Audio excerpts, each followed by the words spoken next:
समस्त को सप्रेम साईराम।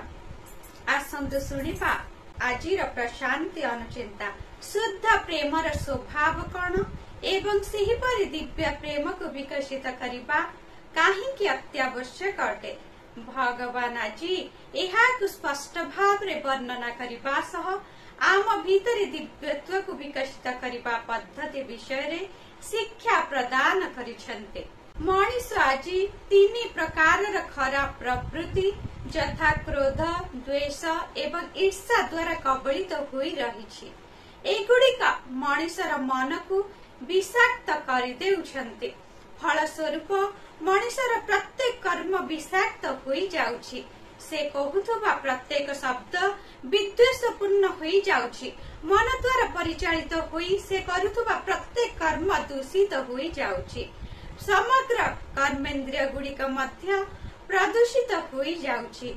सेही खराब चिंता एवं कर्म को उत्तमतारे परिवर्तित करिबा पई प्रत्येक चिंता एवं कर्म को प्रेम रे परिपूर्ण करिबा अत्यावश्यक।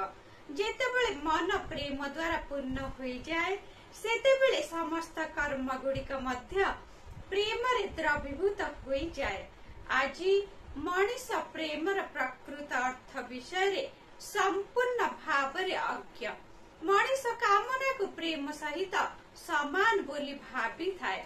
से कल्पना करी थाए जे से जहा मध्य पाइबा पाई प्रयास करुछि ताहा प्रेम द्वारा ही प्रेरित हेउछि।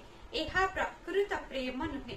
प्रेम हेउछि कामना ठारू संपूर्ण भाव रे मुक्त।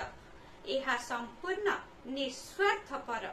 एहा प्रतिबदल रे किछि मध्य चाहे नाही। एहा समस्तंकु निज भीतर धारण करि थाए।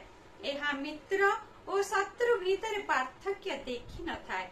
एही सर्वव्यापक निस्वार्थपर प्रेमर धारणा को भूली जाई निज भीतर स्वार्थपर कामना को भर्ती करी मनुष्य प्रेम रे परिपूर्ण होई जाइछि बोली आनंदित होई थाए। एहा अति साधारण आसक्ति मात्र। एहा निज भीतर थिबा आत्मारु निर्गत होई आसुथुबा प्रेम ठारू संपूर्ण अलगा अटे। आध्यात्मिक प्रेम हेउछि बंधन मुक्त। मन को प्रेम रे परिपूर्ण करी ता भीतर थिबा 6 प्रकार शत्रु को दूरेई देबा अति गुरुत्वपूर्ण। उक्त दिव्य संभाषणटी भगवान डिसेम्बर 25 तारीख 1997 मसीह सूचाई देथिले। कहिबार तात्पर्य तुमे निश्चित भाव रे अनुभव करिबा को पड़िबो जे प्रेम ठारू आउ किछि दिव्य नाही। प्रेम ही भगवान। प्रेम रे ही जीवन यापन कर।